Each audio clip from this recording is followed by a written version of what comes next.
ఈ నెల 9న జరిగేటువంటి సార్వత్రిక సమ్మెను అఖిల భారత రైతు కూలీ సంఘం సంపూర్ణంగా బలపరుస్తుంది.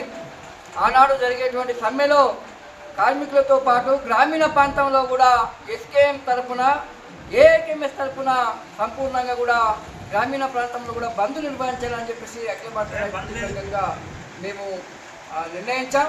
అందులో నిరసన నిలపడానికి ఎక్కడికెక్కడ రైతులు కూడా సిద్ధమవుతున్నారు.